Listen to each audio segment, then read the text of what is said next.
We're on. Hello, everybody. Welcome to our session on Deep Dive into Access 2013. My name is Greg Lindhorst, and with me is Bob Piper. We're program managers on the Microsoft Access team.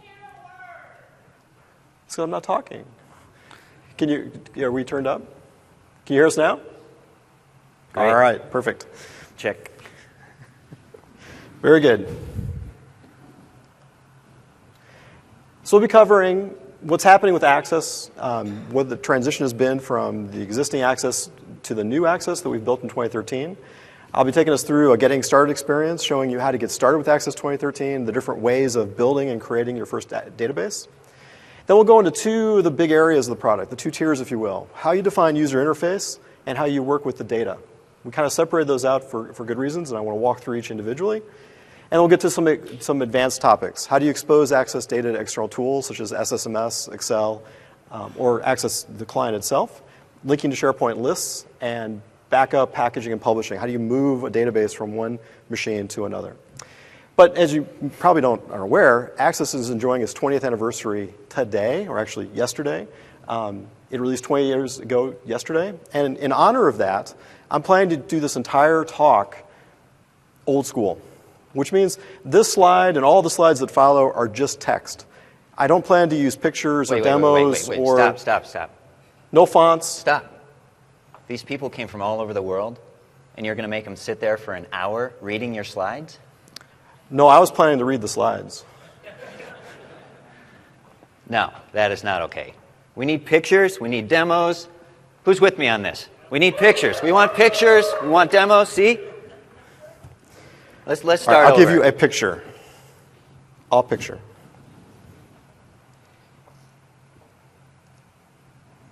Oh. This is old school. Oh. This is the way art was done 20 years ago. Did the you way do it that should all still by be yourself? done. I did. Wow. Character by character. ASCII rules. All right, you want color probably, don't you? Please. Pixel pusher. All right. We'll give you some color. Oh. All right, so Access, for the last 20 years, we've had a long legacy of products, Access 1.0 through Access 2010. And they've all been fundamentally wrapped around database files, MDB files, ActDB files. We've dabbled in some other ways to approach the problem, ADPs, DAPs, do sound ring a bell. Last release, we did web databases on top of SharePoint, but we still always had the focus around database files. This release, we've changed this. We are very much now about SQL Server and SharePoint. That is our default. That is the primary way we expect and hope people will be building databases into the future. And we'll go through a bunch of reasons why that is a better alternative. That doesn't mean that database files are gone or not supported. We probably will support those for a very long time into the future. There's tons of solutions that are built on top of database files. More are being generated still even today. That's going to be a part of Access for a long time.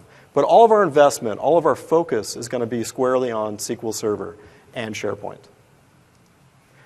When we went out to do this change, this makeover, we looked at three main things we were trying to do. First, we were trying to enable people to build apps really quickly, really easily. We wanted to enable anyone to build an app. So that meant providing things like templates for full apps that they could further customize. It included things like table templates where they could take pieces of schema that were already meant to connect together like Lego blocks and pull that in and use that as the building blocks, the basis for their application. We want to make it lower the bar considerably. We wanted the result to be something people really wanted to use. Not just merely an app, but an app that you go, wow, that looks nice. That looks modern. That looks like something I want to spend time in all the time to get my information, my business well organized. So it needed to be efficient. It needed to look good. And we wanted to be something that end users would go, yeah, that's the kind of app I want to be using. And then finally, control. What we've heard talking to Access people for eons is one of the main problems that's developed over the last 2 decades is these database files get created, they're strewn all over people's desktop machines. They're not centrally managed. They don't know who has permissions. They don't even know where they are, how they exist. They're unmanageable. And so by placing everything in SQL Server and giving the IT people a chance to control where that stuff goes, it brings more control to that mayhem. In terms of the skill sets we were after, you can think of the spectrum of people that might use Access. On one end, the pro developer. And on the other end, the power user, or we actually try to drive even further out to the end user. That's a wide spectrum. And we kind of got here over time. Initially, if you look back at the early versions of Access, they were much more focused on the person who was just trying to get a solution built. Very simple. And over time, it has developed more and more complexity, more and more features that enable developers to take better advantage of it. And that's not all bad, but it lost focus on what was going on at the low end. So we have very much deliberately gone after the low end this time around. We're after, with 2013, people that potentially could build an Excel workbook, being able to build their first application and deploy it themselves. Now, there's stepping stones up from there. There's things like Napa, which you've heard about this week. It's a lightweight tool that allows you to write JavaScript and build up SharePoint apps. That's great. And then, of course, there's Visual Studio. They're all on a spectrum, with Access being at the bottom, and that we're intentionally there, and we want to be there, to enable everybody to be able to do this. Now, the two bars in the middle, they talk about apps for SharePoint and apps for Office. Access apps are apps for SharePoint. They're one and the same. We produce apps for SharePoint. Our apps are managed as apps for SharePoint. They're deployed as apps for SharePoint. We're all about that. Apps for Office are wrapped around Excel and Word and Outlook and adding value to those existing clients. At this time, we don't play in the apps for Office world. We think we probably will over time. We'll get there. But right now, for this release, we don't have any play there. Almost everything I'll be showing you today is available on the preview right now. You can go out, install it, play with it, and we'd love to get your feedback. We'd love to understand what you like about it, what you don't like about it, as we prepare for the future releases that we have coming. And we're trying to release on a more rapid cadence. Now, you do need to, the circle down here is explaining that there's a couple SKUs of Office 365 that you need to have in order to get access. The bottommost SKU does not include access. So make sure you get one of the top ones. Demos. What was that? Nothing. Pixel boy. So, getting started. But now we've covered the preamble. We've covered a lot of the stuff that we showed at Steve and Kevin's talk yesterday. I'm going to start with getting started. How do you start with Access 2013? Let's talk about entry points. There's three main ways that you get started. One is you start from SharePoint. Instead of firing up Access and saying, I want a new database, instead you can be on SharePoint and say, I'd like a new app here, in this site, for this purpose. And it's more directed. And so you can use that as an entry point to get started, either picking an app that's already built and customizing it, or creating a new app from scratch in that context. You can be handed an app package, a SharePoint app package that was built with Access, and you can deploy that directly. And this is a great way to move things from one machine to another. And then you can actually boot up the Access client, and you can point at a SharePoint site and say, put that Access database there, if you like. Table templates is a new feature we added this time around. It's a set of schema that interconnect. And we'll be showing an example of those. And those are extensible over time. They're updated from Office.com automatically. And we hope that those will be helpful to people to get started. And then finally, no Access app really is an island. There's a lot of other systems and information that needs to be brought together to be useful to an Access app. And so we'll be covering how you import existing app data. You're just reading slides now. To get it into This is boring. The Access app. This is boring. But I read it really well. We need demos. Who's with me? We need demos. Demos! Demos! Thank you, sir. Thank you. Security? All right, well, if we do demos, it's going to be on my terms. Old school. I'm not sure what you mean by that. Well, let's go take a look, shall we?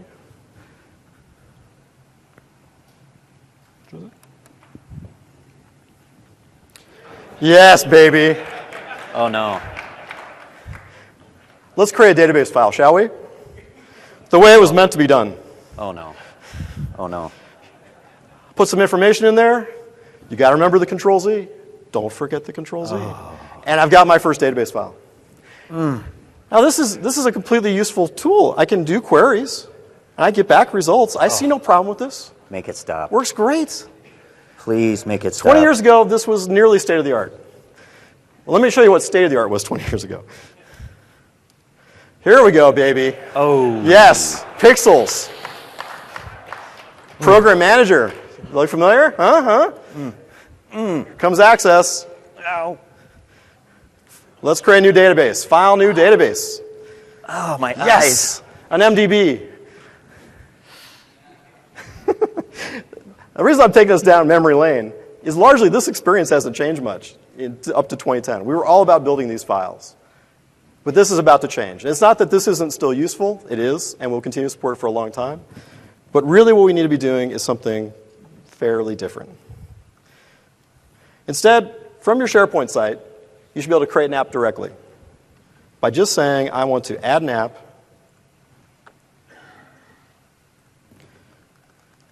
I want an access app. And we'll give it a name.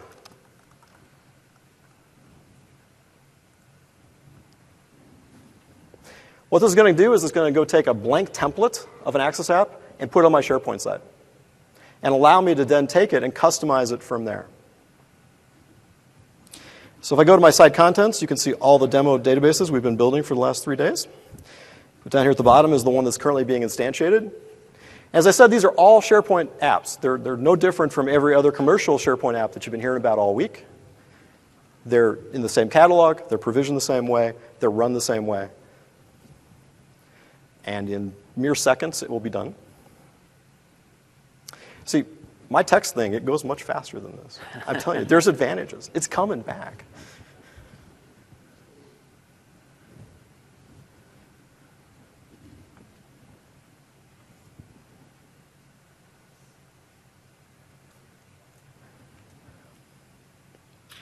Pick a different one. I tell you, pixels, they kill me.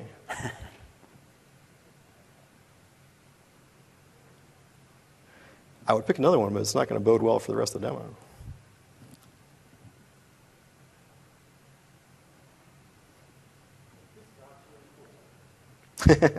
Question was, is this RTM code? Absolutely. Not quite, actually. The general GA is coming in a few months, and that'll be an update to this code in a few months. All right, I'll go elsewhere. Let's see what's behind door number 2. Here's an app. Look at that. It's very similar to the one I was about to build. This app is living in SharePoint. It's an order entry app. The way it was created is I was in Access.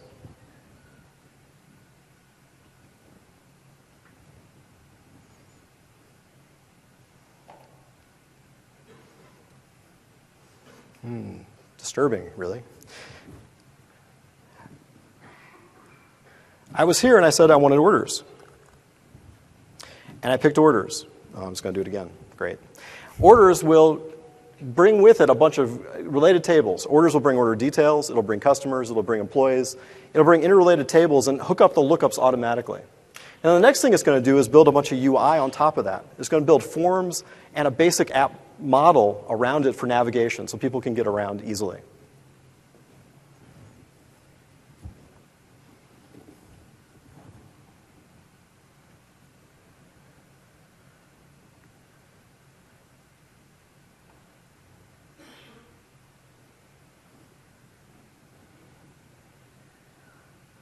My goodness, is that taking a while. After it's built, everything that we do in Access is live against the server. We build tables, we build forms, we save them. There's no publish step like we had in the previous version. Instead, it's live against the site. And so as I make changes, I can go to the site directly and see those changes immediately.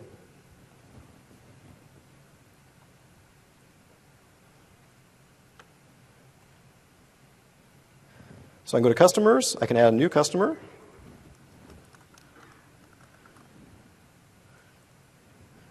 And save that. So delay glitches aside, it is relatively easy and pretty quick to build an app in Access, directly off of SharePoint. Now let me show you a different model for doing this. Imagine you have Northwind. Northwind should be familiar to everybody in the room. It's been around for eons as well. What you'd love to be able to do is take the schema and data from an app that already exists, that you're already dependent on, and be able to move that to the web very easily.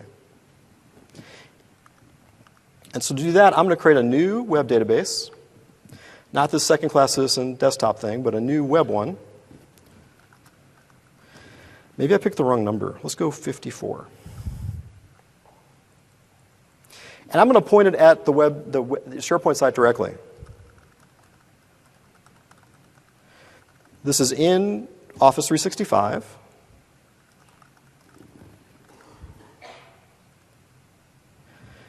And we'll go ahead and create that database in SQL Azure. Then it'll also create a companion site on SharePoint, connect the two together, and give me a basic app. And this one will be empty, hopefully. You might also want to mention that in the client there, when you're creating your app, you can choose where it's located, or else IT can choose where it's located. That's true. So IT gets control. They don't have to deal with Access apps popping up like mushrooms everywhere. That's our goal, for sure. So now that I've done that, I've got this blank app. I've got the table templates like I showed you previously. But instead of doing that, I'm going to import data from Northwind. So I'm going to point it at that database, existing ActDB, select all tables, and have it import. What it's going to do in the background is it's going to take each of the tables and move the schema for it up to SQL Azure and make a table in SQL Azure for it. It's also going to populate the data that's in Northwind currently and move each of those rows up to the database as well. And then it's going to create the relationships, the lookups from one table to another, and honor all of those. Now, there's things like VBA and reports and other objects that are in the client, the old Access client, that will not be moved forward. A little later, I'll be showing you a way to connect the existing Access client to that SQL Azure database, and then you can continue to take advantage of those technologies. But for right now, the web database doesn't include those, and so those won't be migrating as part of what I'm doing right now.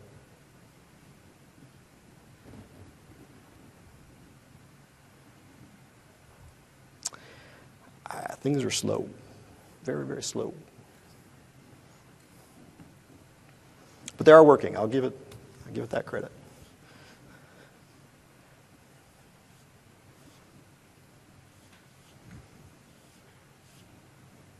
Nobody's got their foot on the pipe, do they? They got a kink in it? It's real slow. Way slower than it was. It's a cloudy day. I like that. Perhaps it's raining in Chicago.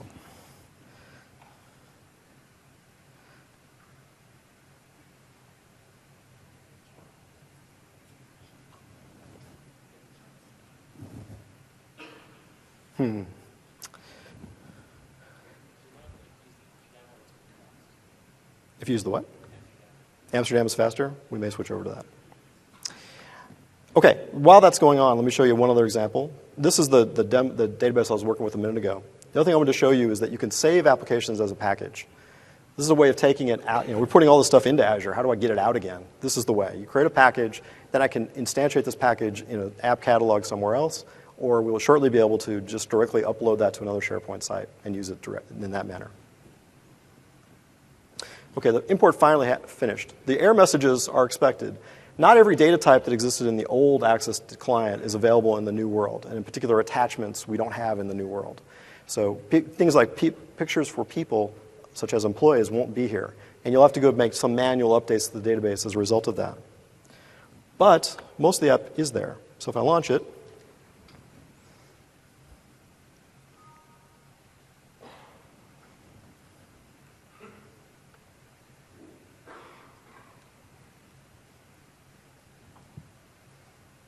wait. Here's a representation of Northwind. It has all the schema and all the data that existed in the previous version of Northwind. And I can click around, I can go to employees. And it even honored the relationships, such as being able to show me what the privileges are for the employee. So this bottom portion of all the apps communicates the one-to-many relationships between the detail form and the different tables that you might have that one-to-many relationship with, such as privileges, such as orders that this person has made.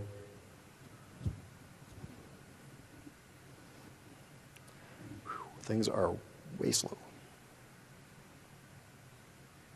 Okay, we may have to shift gears as a result, but we'll take care of that. So anyway, I just got started building some applications, and let me switch back to slides for a moment. We talk about architecture and what you just saw. What you just saw was everything I was doing in terms of what the end user would interact with was in the web browser. We're completely focused on the web browser as our endpoint right now.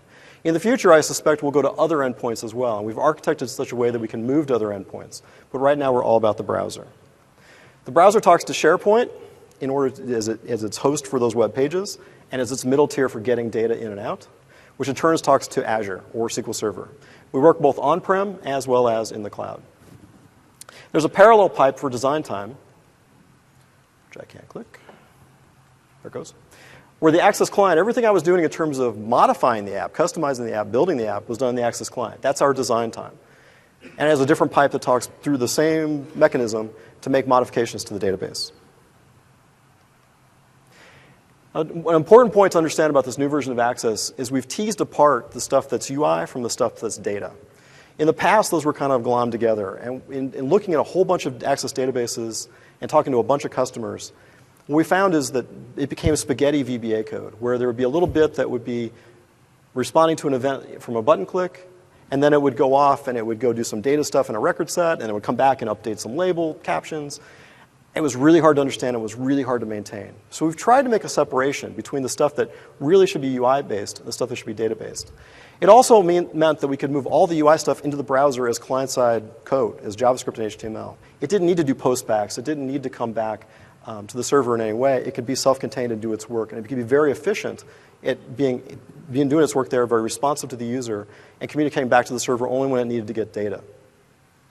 It also meant that the data now is all about business logic. That's where business logic is better served. It can ensure that even if we change the UI, even if one of your users or one of your developers adds a form, that it doesn't violate the existing the existing business logic that was there previously by having them separated. Now, since I'm not the Pixel guy, I'm going to hand it over to Bob. He's going to talk you through the user interface. Thanks a lot, Greg. All right. So Access 2013 provides a clean, consistent, and we think beautiful runtime right out of the box.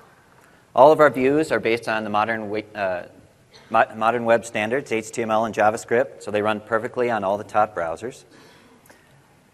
App builders get default views, navigation, and create, read, update, and delete functionality without writing any code at all.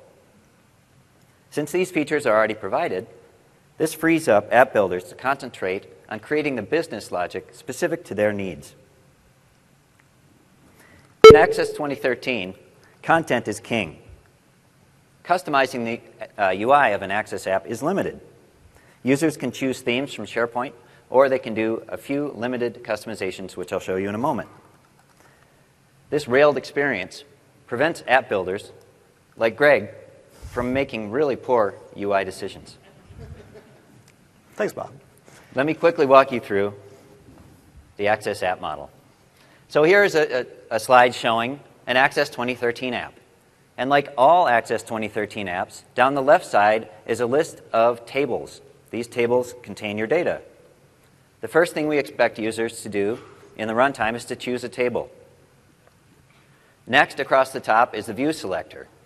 All of these views correspond to the table that's been chosen. So it's choose the table and then choose the view. Next, the user is expected to filter down to the exact record that they're looking for.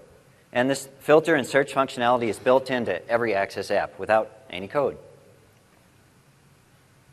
The details area is the area where all the editing takes place. And the action bar is a place where you can take action on all of the data that's in your record. Now, there are a few limited customizations within this framework. On the left, users can add new tables or change the icons associated with those tables. Across the top, they can add new views. They can change the fields that are represented in the list.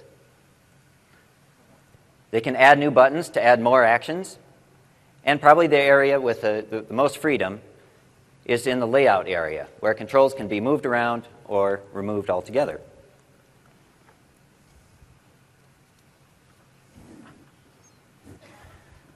So yes, these customizations are limited. There are three main reasons that we do this. First, as we talked about before, it's so app builders make the right choices. We know from studying thousands of Access apps that this content-centric approach is the best one. App builders can then concentrate on displaying the data that is most important for their business.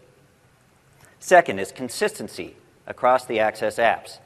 So whether I build the app, or Greg builds the app, or any of you builds the app, it will act the same way, so you'll know how to use it.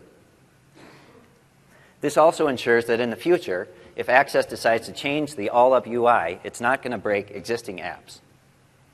And third, it allows Access to be prepared to get onto mobile devices in the future.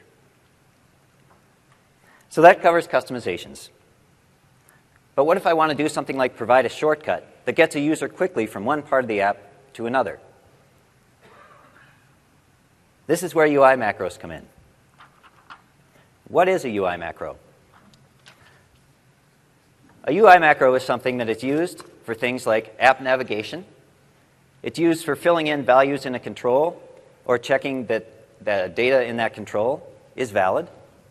UI macros can make calls to data macros, but they cannot directly manipulate data. They can indirectly manipulate data by manipulating a data-bound control. But a UI macro cannot, for example, iterate through a record set. And debugging is limited to a message box and exceptions. So UI macros really address a small number of scenarios. But now let's watch a video. This app uses all of the customizations we've talked about and a whole lot more. Then we're going to show you the app in the Access client to show you how it was built. Y'all flip me over.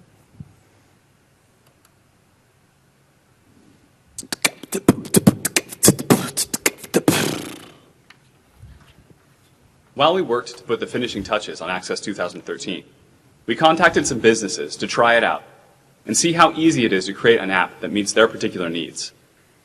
During this effort, we contacted Caroline Traub from McKinstry. At McKinstry, we do building energy audits, looking for energy savings for our customers. We use a lot of different audit tools, loggers, temperature sensors. Right now, they're difficult to locate and track. Without a checkout check-in system, tools get left on site at individual workstations or hidden in the tool room. After doing a web search and talking with colleagues, we couldn't find a simple solution that immediately met our region's needs. We worked with Caroline, and using Access, created a simple tool tracker app for McKinstry. This is just the type of app we hope users can create on their own, or else they can go to the SharePoint store, download a free Access app, and tailor it to their own needs. A main requirement for this app was that it was easy to use. We want users to come in, check out their tools, and be on their way. The dashboard page has buttons for the most common tasks. We've integrated a barcode scanner to quickly filter to the tool being checked out.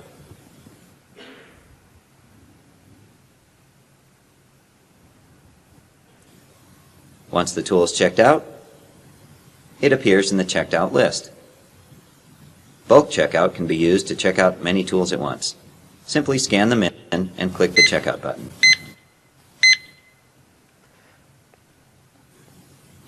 Here, a job name can be added. Again, now that they are checked out, the tools appear in the checked out tools list. Simple. The web app solution was affordable, easy, and ready to implement. Check it out at office.com/preview. Choose the option For Small Business to get started.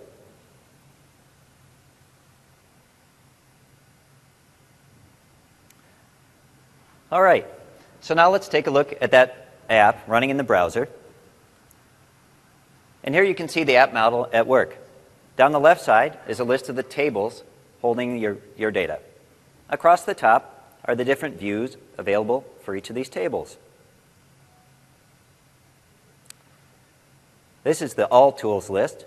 Down the left side shows a list of all the tools. On the right, the details of each of the tools in the table. And then, of course, the action bar up at the top to take action on this data. Now, I really like this view, but let's say I want to customize it a little bit. I can click on the charm in the upper right corner and click Customize and Access, and this will open it in the Access client. So that was the All Tools view. I'm going to open that view in the designer by double-clicking.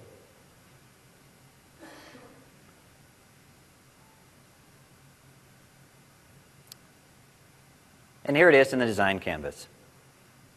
Something I think would be nice is if I was to move the description of the tool right up underneath the picture.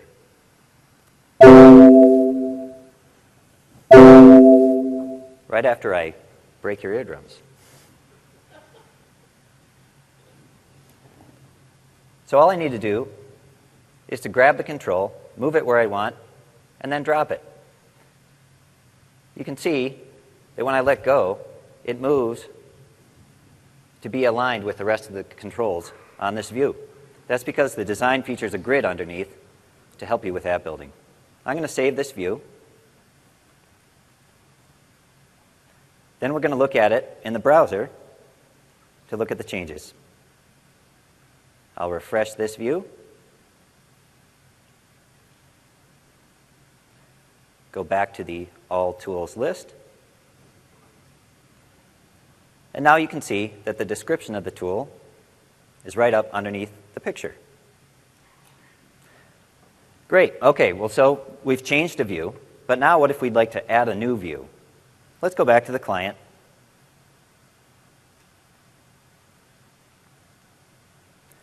And take a look at the view selector. Here are all the views we just saw in the browser, and then there's a plus button.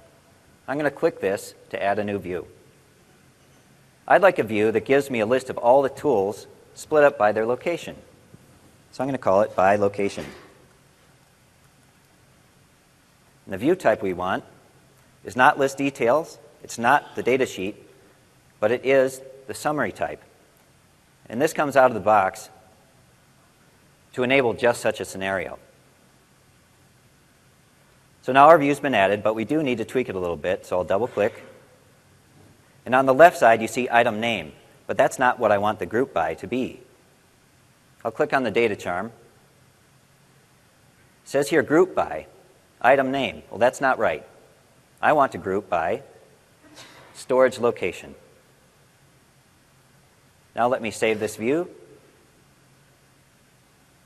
Then we'll open it again in the browser.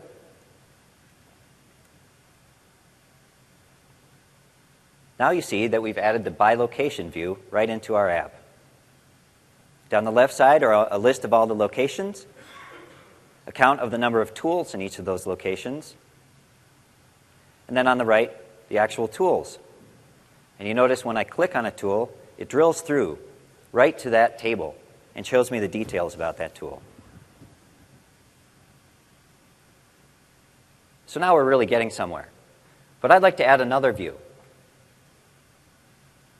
And I really like the look of this All Tools List view. But I think I'd really like it to show just the tools located in the garage. Now, am I going to have to spend a whole bunch of time duplicating this again? No, I don't. You just died. Yeah.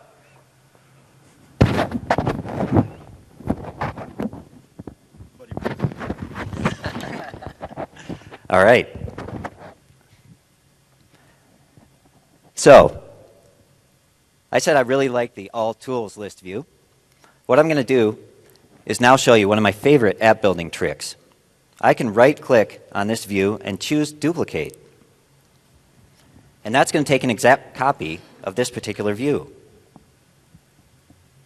And I'm going to call it Garage Tools.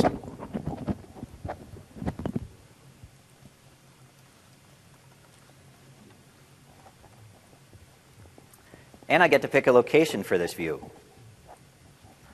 Typically, you would leave it right with the items to inventory list, items to inventory table, excuse me. But you could, in certain instances, want to put it to be associated with one of your other tables. Or you might want to end up using it as a standalone or a pop-up for a different scenario. In this case, however, I will leave it with the items to inventory table. I'll click OK. And now we've created the Garage Tools List view. However, this is still going to show all of the tools in the list.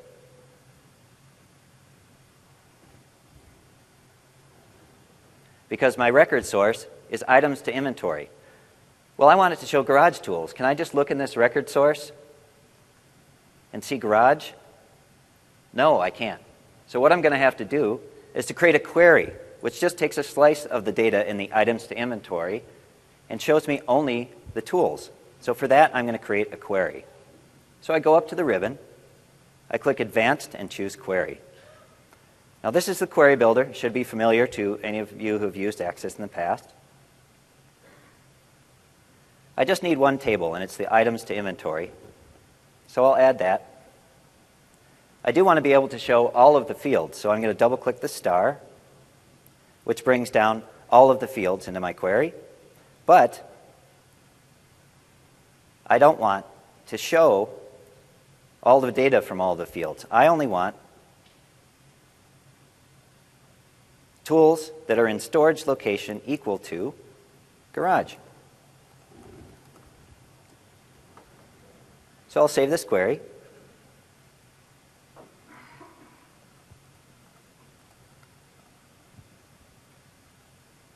Call it Garage Tools. Close it. Now when I go back to the data charm,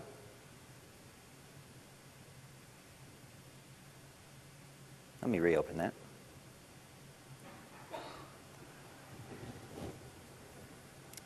Now when I go back to the data charm, I see my query right in the list of record sources. So I'll click Garage Tools, hit Save. Now go back to the app in the browser, refresh it. Now we see a list of garage tools. So now the layout looks exactly the same as the All Tools list view. But if we click through the records, we can see that they are only the ones located in the garage. So I'll have a little bit more later. But now back to Greg. Thanks, Bob. More text, just what I want. Database engine. So we had kind of abstracted the UI layer. We built on top of HTML and JavaScript, but we don't expose HTML and JavaScript directly in the product. You can't directly manipulate it. And we get that question a lot. Can I do that? The answer is no, because we're trying to leave it abstract so we can move to other platforms and other entry points in the future. The data tier, however, we're making a hard bet on SQL Server. And we've tried to make it as clean as possible, the interface between what we do in Access and what we do in SQL. So for example, an Access app is equal to one and only one SQL database. When you spawn up an Access app, we created a SQL database. Everything goes in that one database. An Access table is equal to a SQL table, one for one. An Access field, a SQL field, one for one. Access data types are a subset of what's available in SQL. And we did rename a few. We thought that envarchar wasn't the most easy to understand for end users, so we renamed that to short text. Expressions, we did a similar thing. It's subsetted to a degree. We also renamed a few things, such as the fact SQL doesn't have a Boolean type. And we want people to say yes or no. So we translate for the end user yes and no. So we put a veneer, a very light veneer on top to help end users make a sense of the SQL world. Access queries become SQL views, one for one. Access data macros become SQL stored procedures and or triggers, one for one. And we talk about data macros a little bit in more depth. Bob built a UI macro. And there's a set of actions there for manipulating UI, like changing the view, throwing a message box, impacting or changing the value of a control. But it doesn't ever touch the data tier.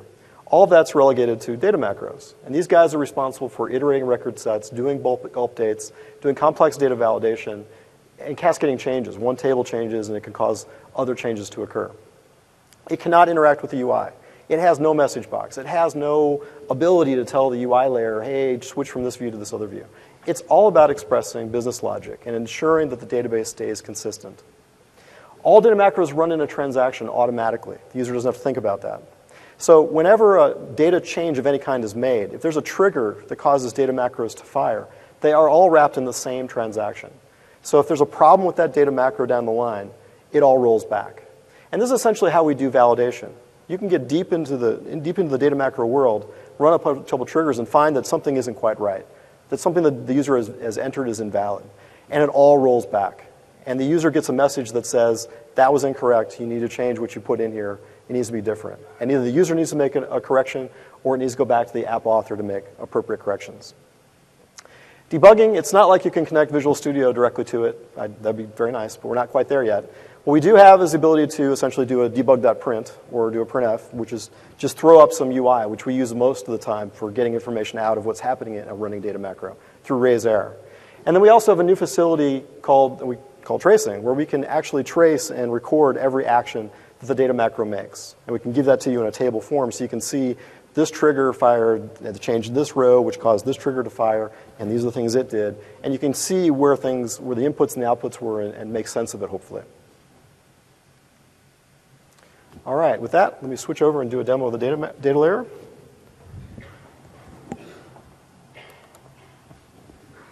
Thanks, sir.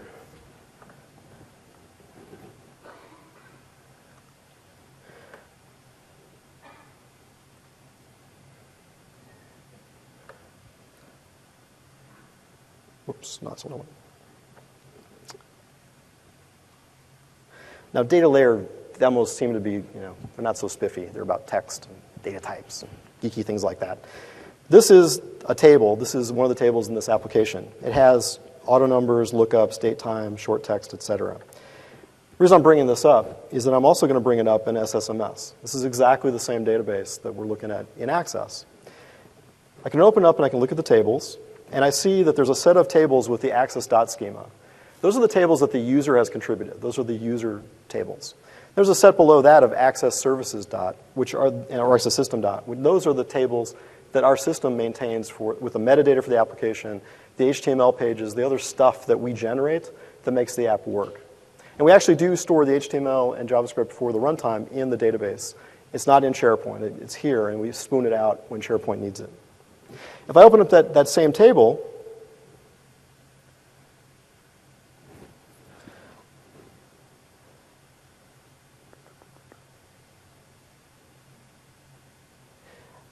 I can open it up and I can see that things like email is a short text in Access becomes an nvarchar 220 here. Things like return date become a date field. Job name is an int, which is a lookup to some other table. A long text becomes an nvarchar max. So there's a mapping between what's happening in Access and directly what's happening in SQL. Now our hope is over time, well, there's two hopes. One is we open up this now so that people can manipulate and see the data in the database. We'll be showing you an example later where Excel and Access can directly connect to this database to get information out of it.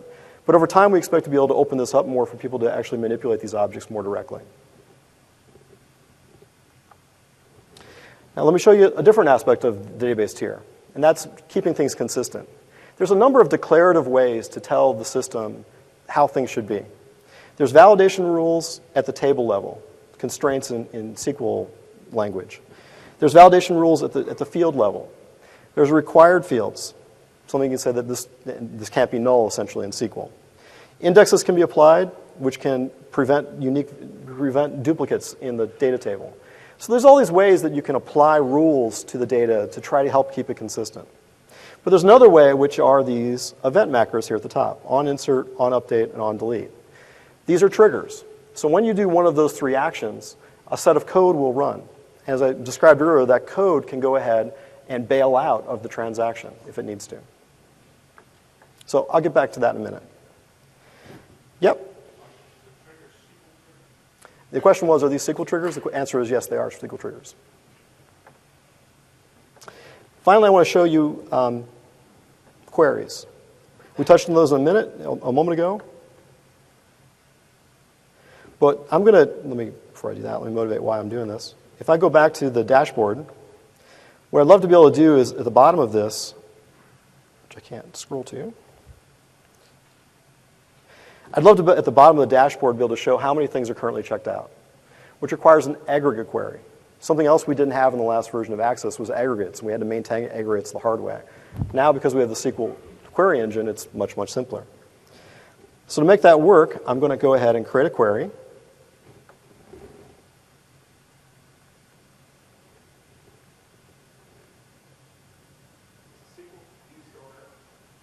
The question was, is the SQL view still there? The answer is it is not still there. So you are limited to what you can do in terms of queries as to what the QBE, the Query by Example editor, can do for this release.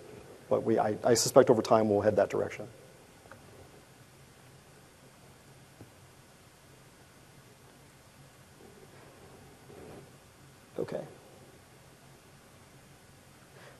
So I'm going to go ahead and total or count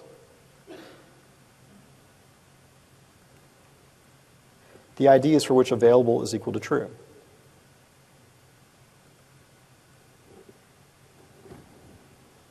Or yes.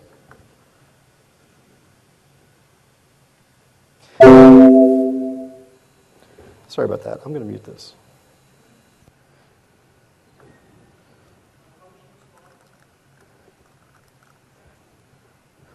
Let me get to that in a moment.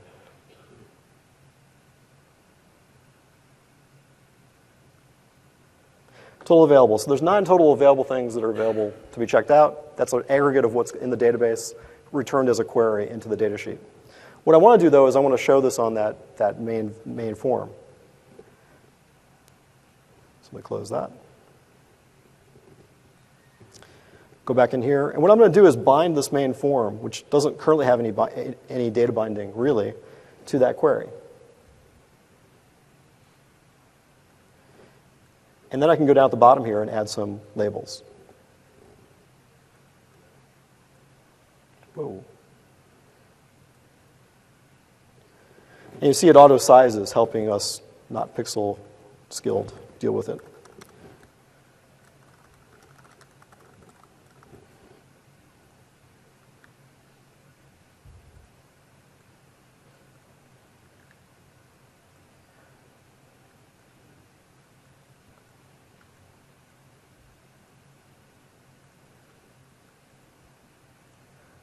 So now I can bind this label to that field that came back from the query.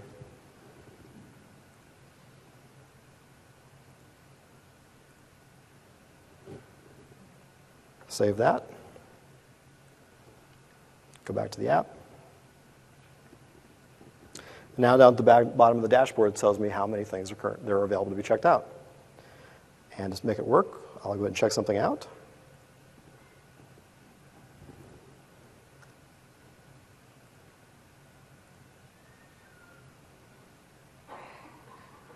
Now if I go back to the dashboard, it should say 8, which it does. Nice. So it's doing this aggregate query, returning that value in this record set, and making it available on this dashboard. Now there are situations in which you want to nest record sets, where there might be, if that main form had been data bound, where I want to data bound something inside there to something else, like the query. And we have subviews like we had in previous version, where you can bring out a subview, and you can bring out a subview control, and you can set up essentially a region of binding that's a different record set than what the main form already has. But for lack of time, I'm not going to go through that today. Well, let me go ahead and check this back in. I've got this cool shortcut I use in the data sheet to do that. Whoa. Not there.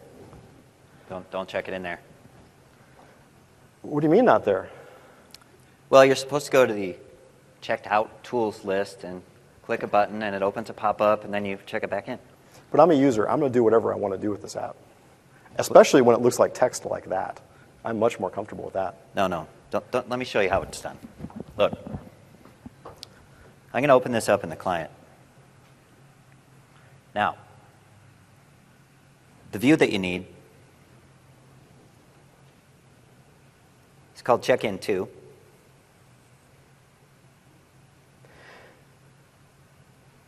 So I'll open it up and show you how it's done. When the user fills in their data and then clicks this pretty button here, the on-click action runs the check-in macro. It's cool, huh? I think I see your problem. That's not a problem. It's beautiful. A problem. It's perfect. And the good news is there's a solution. We can fix it. We can make it better. We can make you better, Bob. Okay. Let me show you how it's done. The problem he has is that this UI macro is instantiated from one part of the UI, one form. If I take any other path to modifying that available bit, it bypasses this code because it's not associated with the data. It's associated with the UI. And this is the problem that we run into with Access apps over the years, is people would put a bunch of business logic to forms, and then they'd create a new form, and none of that would work because it wasn't going through the same path any longer. So if we rewrite this so that it's done at the data tier instead of at the UI tier, using data macros that are triggers, then any entry point would benefit from that business logic.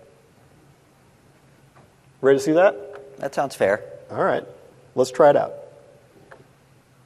So what Bob has in the application,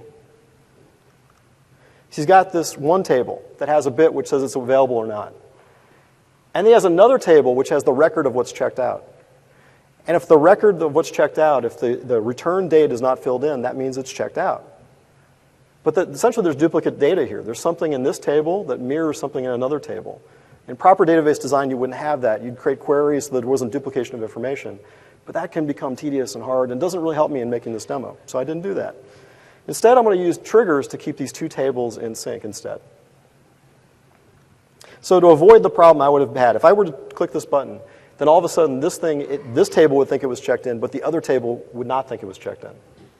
So to fix that, I'm going to put a data macro on this that says, when I try to update this table, and if I'm going to make it inconsistent with the other one, stop me, prevent me from doing it, and roll back the change.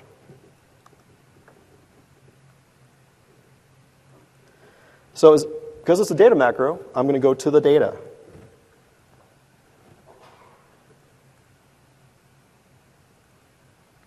Oops, wrong table. I'm going to write an after update. So this macro is going to run anytime one of the rows is updated, like me setting the available flag to true. What I'm going to do is I'm going to look up the other table's item, which is in checkout history. And I'm going to look for the thing that's linked between them. I'm going to look for checkout history.item that's equal to this guy's ID. The lookups in the system are based on ID, so the ID column is what I'm triggering off of for the lookup to make sure I get the right one. So now I have both the record that I'm looking for in the checkout history table and the one that I'm looking for in the items table. And since there could be more than one of these guys, I need to make sure I get the last one, if there is one, that doesn't have a return date. Oop, return date. Sorry. Got it. So if I look in the other table and I find a record that shows that it's still checked out, and this guy is trying to say that it should not be checked out,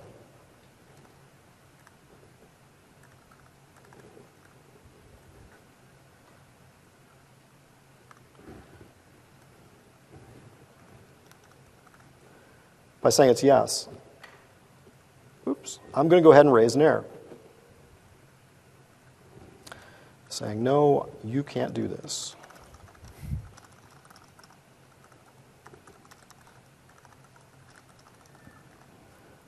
That's great. You notice it's text and not pictures, though.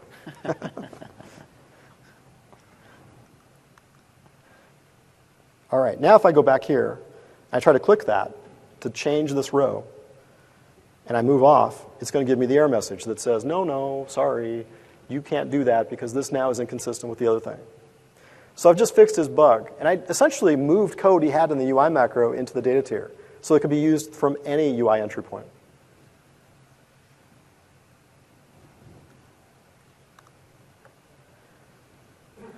Let me continue on that thread. So here's the other table. When I insert something here, I'm going to do something that's very similar. I'm going to look up the record in the items table. I'm going to look up the same one. Oops.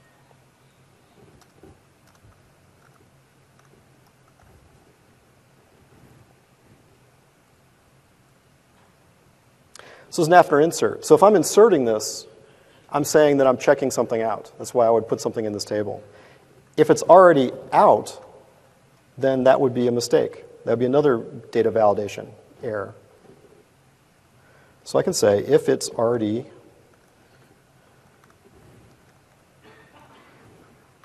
unavailable, then raise a different error.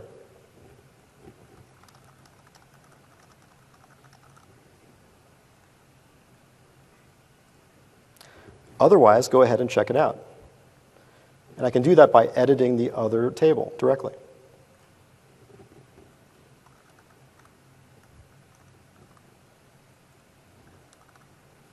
Whoops.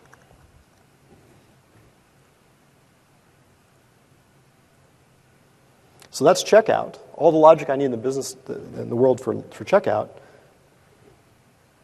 And check-in is very similar, which is on update. So I'm updating the row that had the row that said it was checked out and didn't have a return date.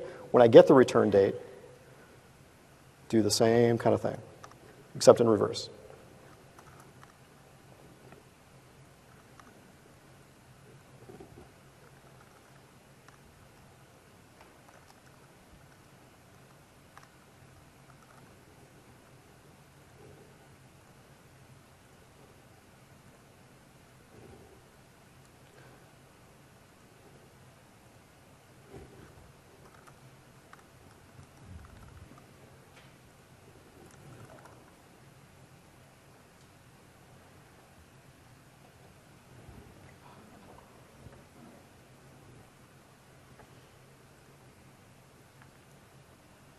Save those both back out.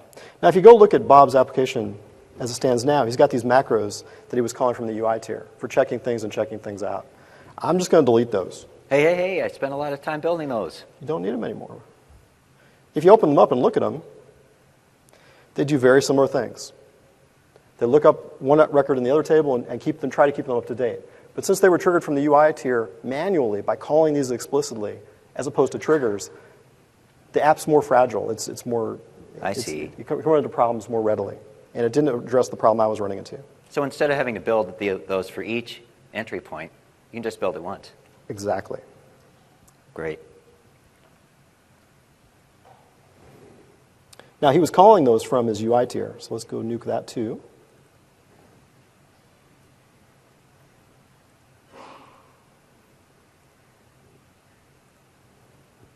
That goes away. And essentially here, he just is saving the record. He doesn't have to do any business logic that's really meaningful. This is just an aid that he has at the top there.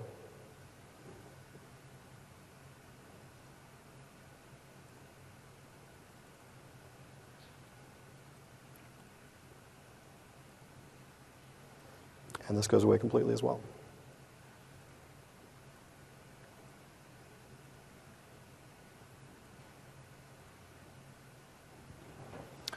Now we can go back to the app.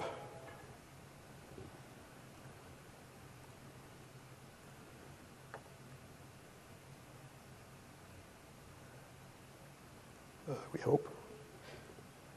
Check out a tool.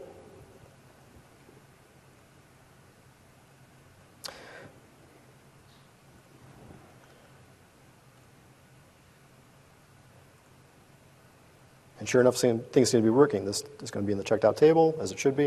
It's great. Very nice. But how do we know things are really working, right? That was kind of not so viscerally interesting, was it? So let's go use another feature, which is tracing, to see what's actually happening. So open up any data macro. I can turn on data macro tracing at the top here.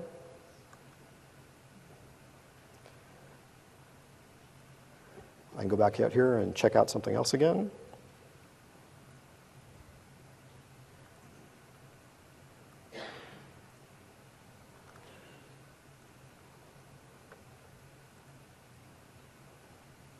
Great. It's been saved. Now if I go back and say view trace table, it will take me to another runtime view of what happened. So as you might recall, we wrote these two macros. We wrote on insert for the checkout history. We also wrote on update for the items in inventory. And what checkout history did on insert, because it was inserting that row that said, okay, here's a new row that's going to have a blank for the return date. That means it's checked out. Let me go update the other table as well to reflect that same state. At the end of it, it set field, item 2, inventory, available equals 0, 0 being no, which caused this other trigger to fire. And I can see that happening right here in the log. And I can clear this out and turn it on and off at will to watch what's happening inside my data macros. Okay? So that's a very blazing fast tour through data macros and how those work. Now I'm going to switch over to talking about external data, or exposing data. This is the architectural diagram I showed you previously for access. I'll talk about a couple other aspects of it. First is authentication. At the interface between the user and SharePoint, we use SharePoint's user authentication. Read rights, contribute rights for read and read write. We also use full control in order to actually create the databases at design time. Those get mapped between SharePoint and SQL Server into SQL Auth. And this is one of the roles of that middle tier that we have on SharePoint, is it does that mapping. We use SQL Auth to map to either read or read write permissions for runtime. At design time, it can either be NT Auth or it can be SQL Auth. And that's configured when you set up the servers. When you tell SharePoint that Access Services databases should be put on this SQL server, you can tell it either use the services account that you create, or you can go ahead and use SQL Auth. Another service that the middle tier does is it handles all the cursoring and handles caching of data to provide to the browser. So we have paging of the information. When we walk through it, it's carefully going, here's the first 50 rows, here's the next 50 rows. It's keeping track of where the cursor is and moving through it in an appropriate manner. And that's also done by the middle tier. Now, the reason I brought up the authentication, primarily, is there's another way to talk to the SQL database.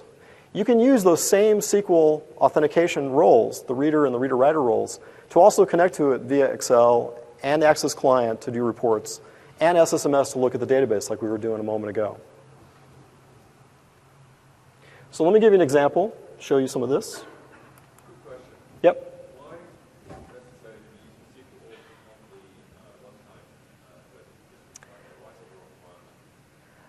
It's a long story. The question was, why are we using SQL Auth there?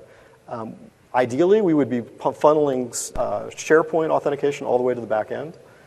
But right now, SQL doesn't support claims, so we can't, there's no mechanism for us to use the same authentication mechanism all the way from the web front ends, all the way through to SQL. So that's why the mapping is required. Yep. I'm sorry, I couldn't hear you, but let me keep going, and then please ask your question in a moment. I'm almost done. Sorry, where am I? Exposing data. Yep, exposing data. So out here in the backstage, I don't know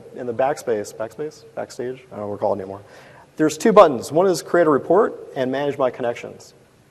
I'm going to create the create report button first. And it's going to ask me to create an Access database.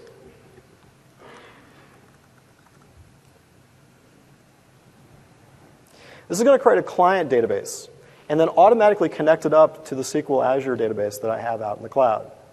And from this place, I can use all the same technologies I'm accustomed to using in Access, such as creating reports. It's the primary reason we put it here. So I've got all the tables. They're automatically linked for me. So I can do things like the items inventory table. I can go ahead and say create and use the report wizard to very quickly build a banded report.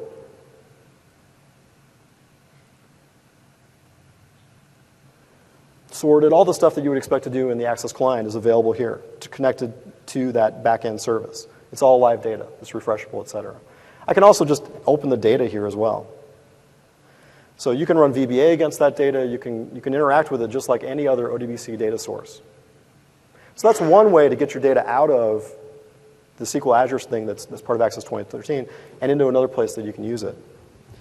Now, another example I'm going to do is I'm going to fire up Excel. I'm going to do the same kind of thing to bring in a report, a summary report, that I can see how many times each thing has been checked out. To do that, I'm going to go back to Access. I'm going to create a quick query. Get out of that.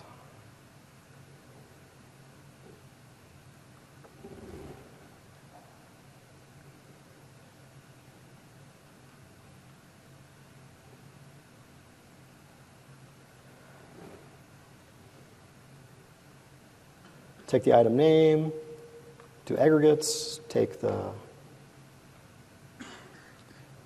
my goodness, too long.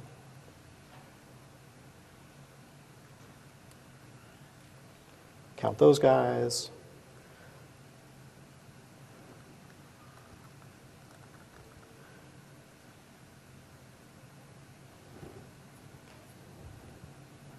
It's another aggregate query, make sure it looks right here. Looks good. Over in Excel, well, first off, back in Access, I need to get the credentials for connecting to it. And that's where this connections menu comes from. I can tell it that I want to be able to connect to it from this location or from any location. So there's IP security there. I can also tell it whether I want read or read write, and then to show me what the credentials are.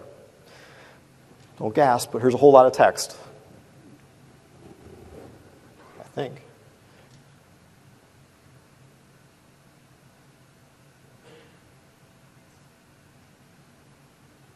There we go. So here are the credentials, the information you need to be able to connect to it from some other place.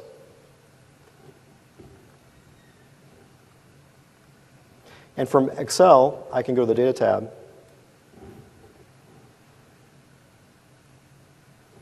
And I can use one of the many different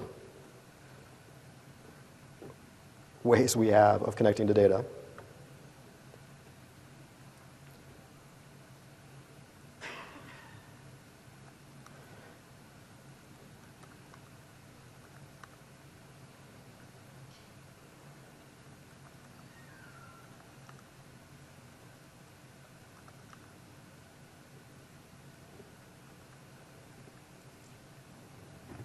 So I'll go out, I'll tell it I want my query.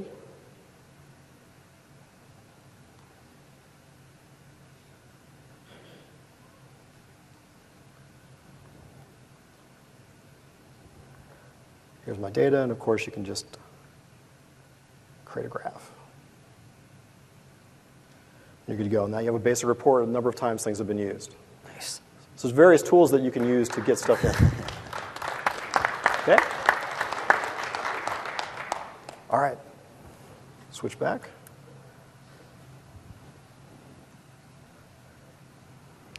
All right. So while he's getting set up, because I didn't set him up, linking to SharePoint lists. The one way we have of connecting an Access database to the outside in a linked manner is to a SharePoint list as part of the current site. It's only done a read-only. We know this is very limiting. It's something that we need to work through into the future, but it is where we stand today with this first release.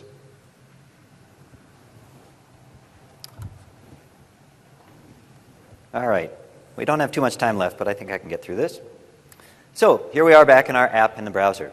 And one thing that you might want to do is to add a table for subcontractors. And chances are there are many cases where you have your data already living somewhere.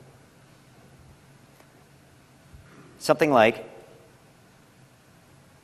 a SharePoint list. So if I scroll down, I can see that I have a list of subcontractors kept in a SharePoint list. I'm going to copy the location of this list and go back into my Tool Tracker app.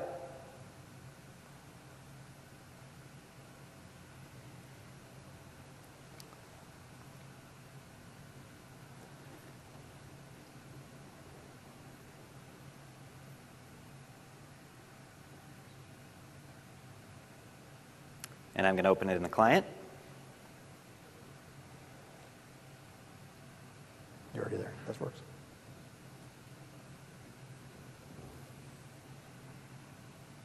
There we go. Okay. So what I'm going to do is to add a new table for subcontractors. You've already seen several ways or several different types of tables you can add. What I'd like to do is to add a table from an existing data source. There are multiple choices down here. And I'm going to pick SharePoint list.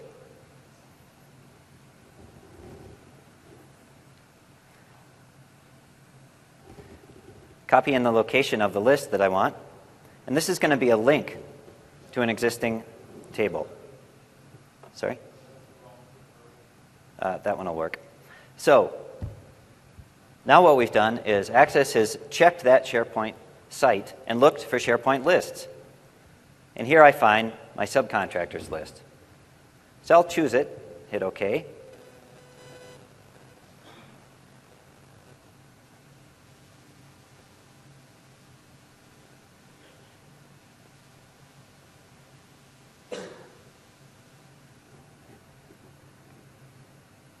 I like to do things several times for effect.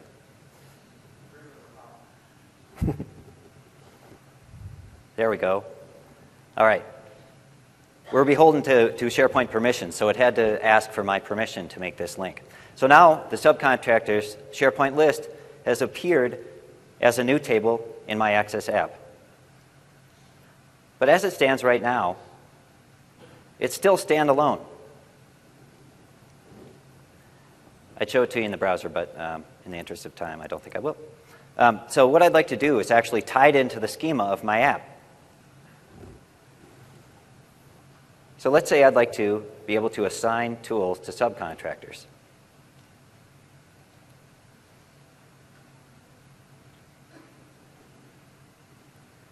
I'm glad you muted it. All right, so I'm going to add an assign to field to my items to inventory. And I'm going to make it a lookup as my data type.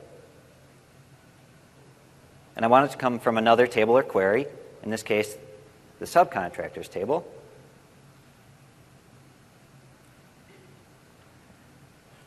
And now I'm done. I will save this.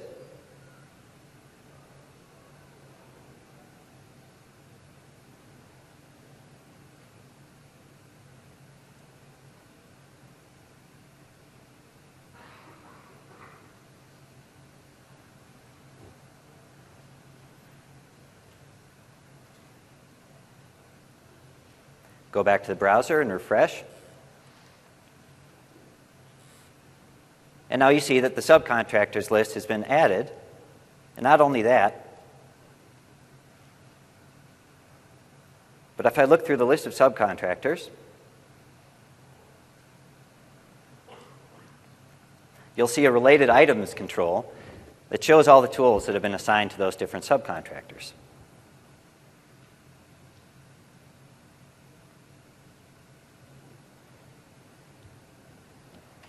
But now I think we'll switch back to the slide deck. Good. Yep, that's still going. All right. And then, we've run out of time, I think, so I think I ought to try going through packaging. Okay. Well, so we've created a really cool app, and this is still spinning. So we've created a really cool app, and there's lots of things we might want to do with that. We might want to copy it, package it up, and save it as a backup. Or we might want to share it to another SharePoint site. Or if we have a Microsoft developer account, we might want to package up that app and then put it into the SharePoint store, and we can become an instant millionaire. So we've enabled that by, you go to the outspace, you just click File, Save As Package, and there you can choose whether or not you want to include the data. So if you include the data, you get the whole schema, you get all the data, and all the relationships packaged up in one place. All right, so this is a list of all the other Access team sessions. We hope you have attended some, and if not, make sure you watch them all on video. Some of the related sessions from other teams are listed here. Again, you can watch them on video. These links should help answer any questions you don't get answered. Come on up and talk to us afterwards, please. The blogs have tips and tricks about app building, which I think you'll really like. The bottom one's a particularly interesting one. We had to document all of our protocols that the browser and the Access client use to talk to the backend service. That's one way to extend our system, is to talk some of the same protocols. It's all documented on MSDN, and the relevant sections that are Access-oriented are listed there at the bottom. Thanks very much. Thank you, everybody, very much.